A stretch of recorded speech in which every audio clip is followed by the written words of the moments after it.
Greetings and salutations, ladies and gentlemen, and welcome once again to the Storyteller's Corner.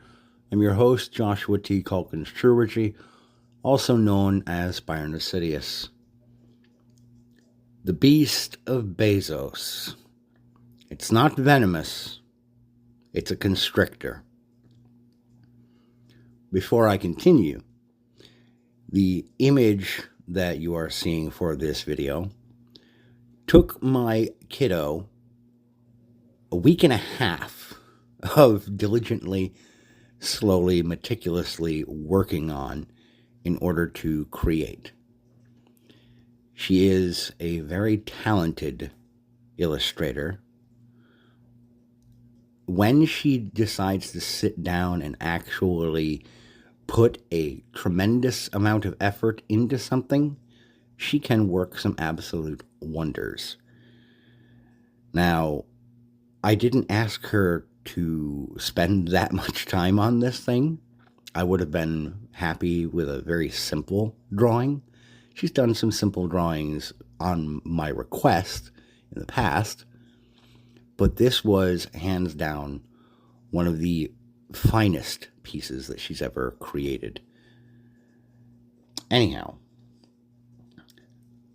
I need to talk a little bit about some recent moves by Amazon. I know I did a live stream about a week and a half, 2 weeks ago, banging on about Amazon's decision, this recent kerfuffle, to effectively make any Kindle device produced after 2013 effectively useless in terms of moving forward, especially if you had to do any kind of factory reset to your device, you turning it into a paperweight, because the devices are no longer supported through the Amazon Kindle store. They cannot connect to the network. You can no longer transfer titles that you have paid for on Amazon through your account onto the device. The only thing you can really do at this point with a pre-2013 Kindle device is sideload files from your desktop or laptop computer onto it. Moreover, because of a decision that they announced the other day, you won't even be able to do this from your Kindle app on PC. Effective in June this year, the Kindle for PC app will no longer receive functionality or support and cannot be accessed to sideload titles from your library to a Kindle device, because they are going to be removing that functionality. They are tightening down any and every avenue of control they have over the titles that are available through the Kindle bookstore. For your pre-2013 devices, if you already have an EPUB or a .pdf file reading application, you can still sideload those files, but any maintenance, any troubleshooting, you're on your own. And effective, I believe it's already taken place, with an older Kindle device, if it does not have an internal or native web browser, you effectively are completely screwed, because you aren't going to be able to get files, or rather access the Kindle app store in order to load one of those alternative file format reading apps onto the device. It'll have to be entirely side-loaded with a connection, USB connection to a desktop or laptop computer, and you're going to have some familiarity with opening and executing APK files. I'm not very tech savvy, but thankfully there are numerous tutorial guides online to discover how to do these things for yourself. Thank God for that.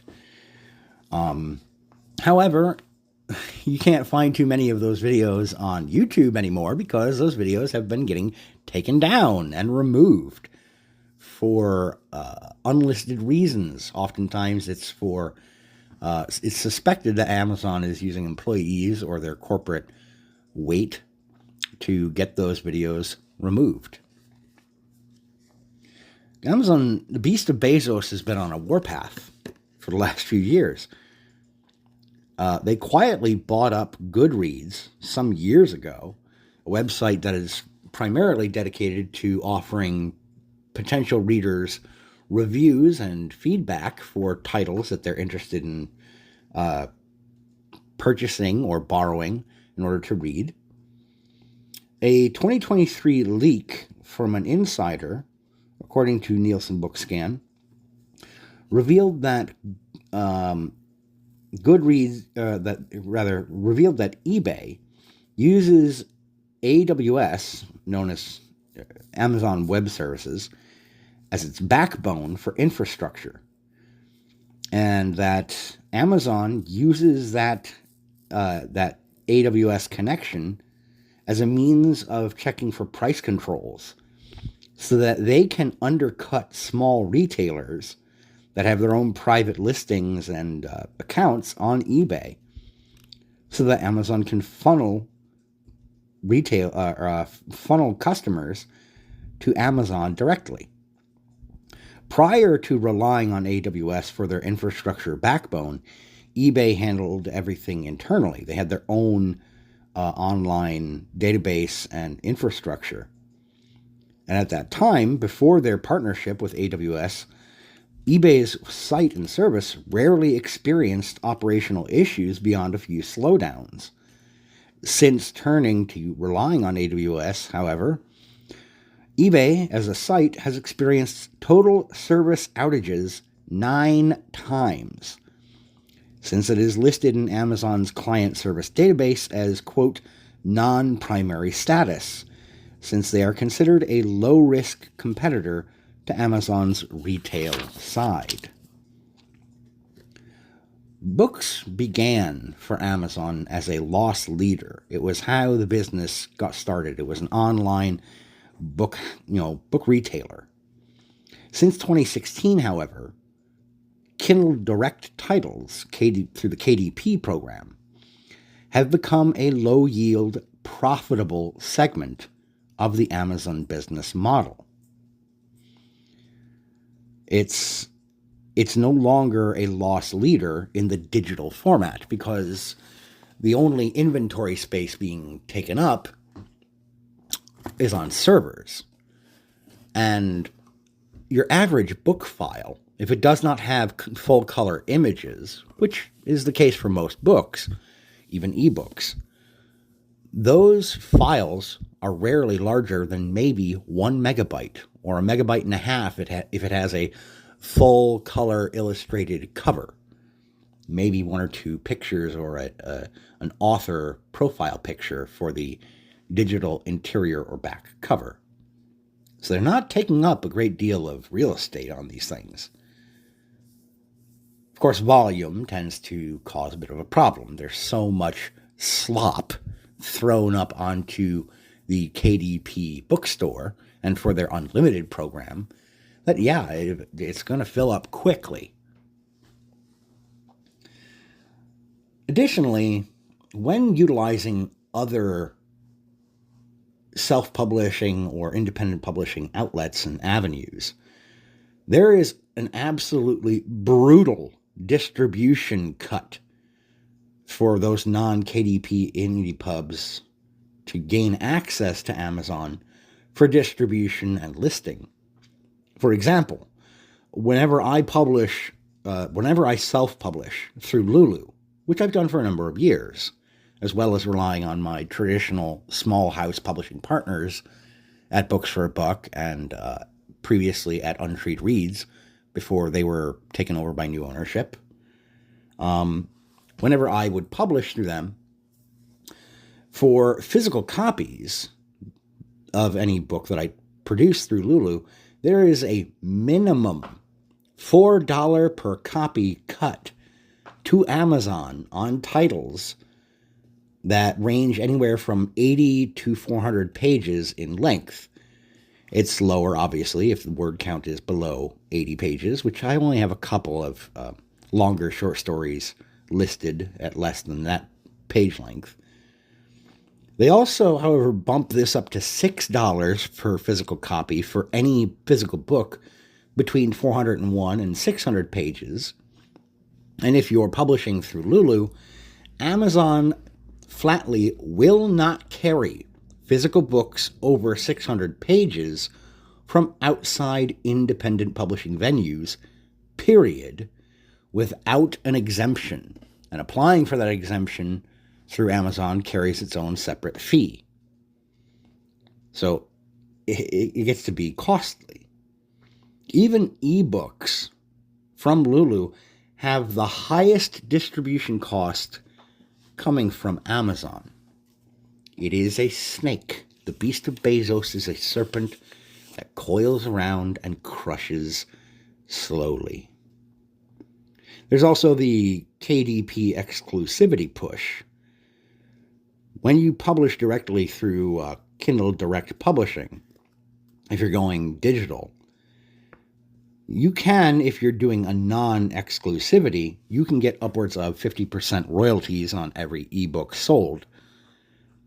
But if you engage with their exclusivity and include the title don't include the title in the unlimited program, you can get upwards of 70% royalties for authors who select the KDP method, making it exclusive to Amazon.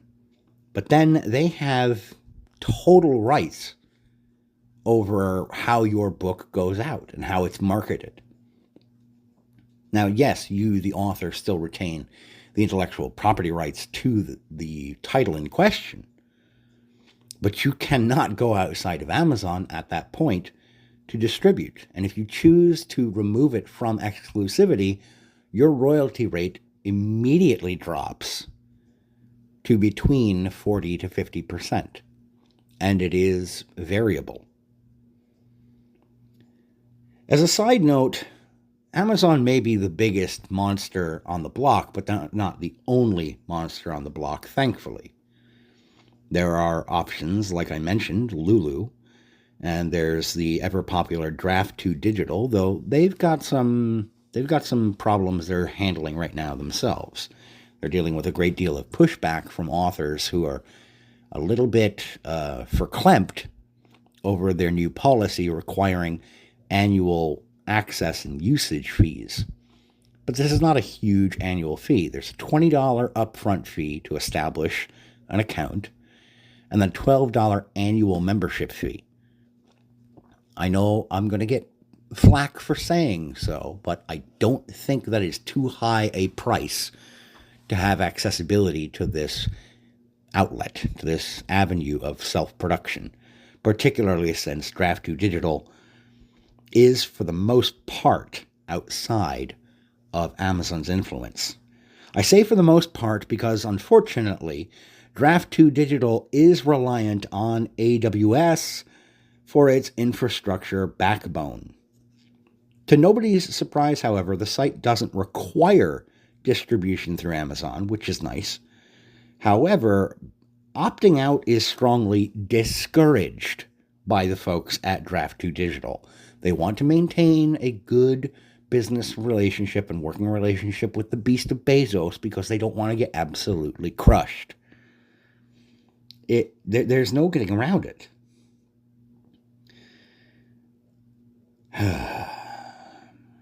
Other issues with Amazon include an increasing reliance on AI programs and systems to scan and moderate titles going into their system.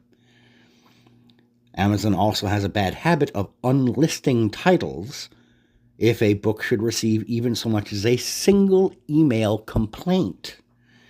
I know this from personal first-hand experience.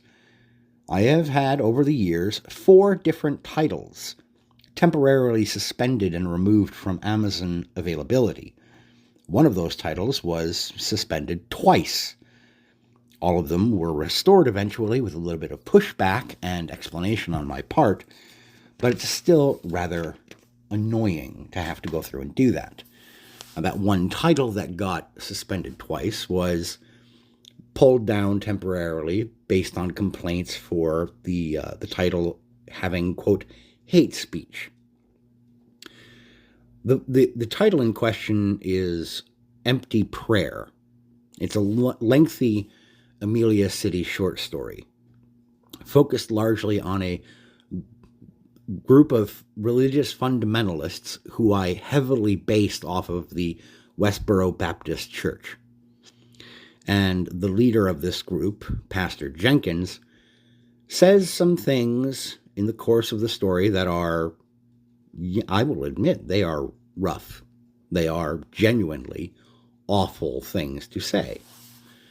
And they are harsh and, includes the F slur, as the term is thrown around here on YouTube and on Rumble.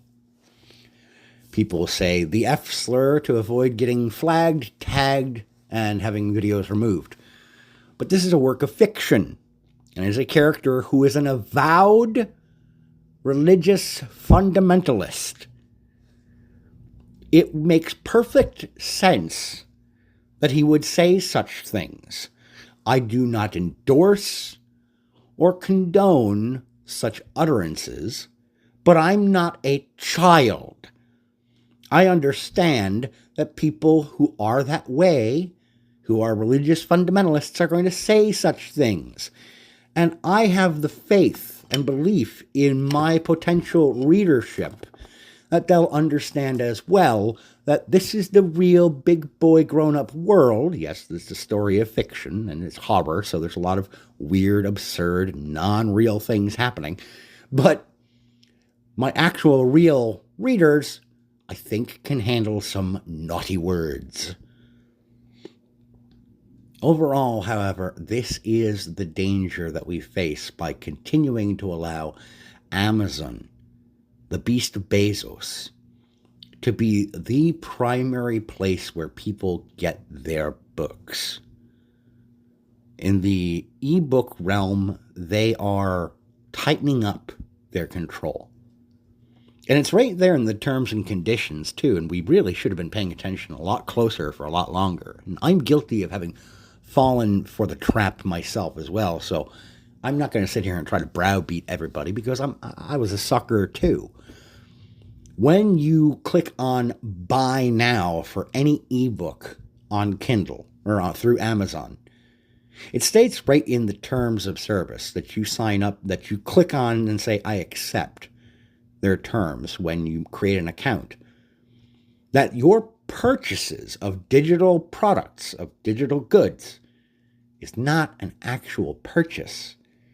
It is a limited license for access and use of the digital product or good. You do not actually own that ebook. Let's talk a little bit about entropy. Digital files, any computer file, can become corrupted. It can also become inaccessible due to device failure, software failure, hacking, malware, spyware, take your pick. If you have the actual physical book in hand, the only way that's going to be removed from your personage, from your personal ownership, is if you lend it out to someone and forget to get it back, if it is stolen, or if it is somehow damaged or destroyed by either a pet or an unruly young child. If you find drawings and scribblings of crayons all over the pages, or if there is some other physical damage done to it. It gets wet, gets flooded, dropped in a bathtub, or there's a house fire. God forbid. Something can happen to your actual physical property. That's true. But without some kind of overt, disastrous physical impact, your physical book is not going to suddenly disappear You pay for it at the bookstore or whatever kind of store you're in, and it is yours. Boom, done, end of story.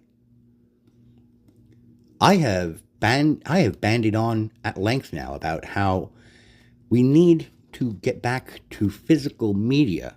We need to own the things we pay for. In this regard, thrift books, when it comes to online retailers of books, I am very much a fan of thrift books. Do you know why?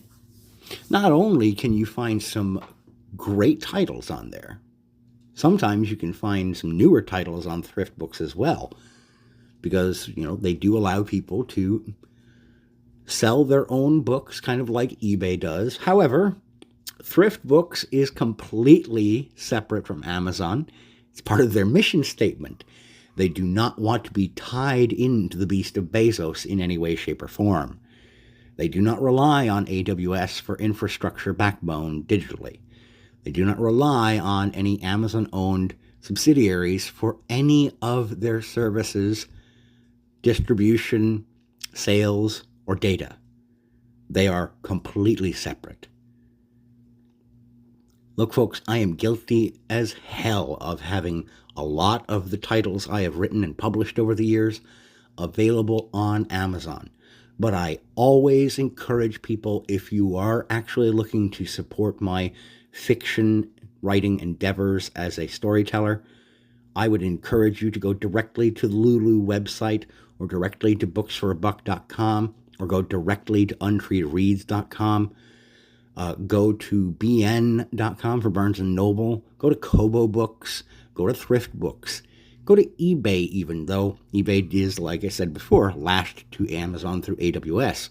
However, the sale of a book that I have written, if purchased through any of those alternatives, is not going to be handing money to the beast of Bezos.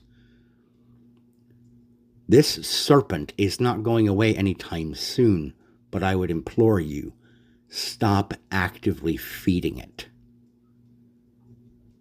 Things are not going to get better for storytellers or publishers if they continue to rely and lean so heavily on this one outlet.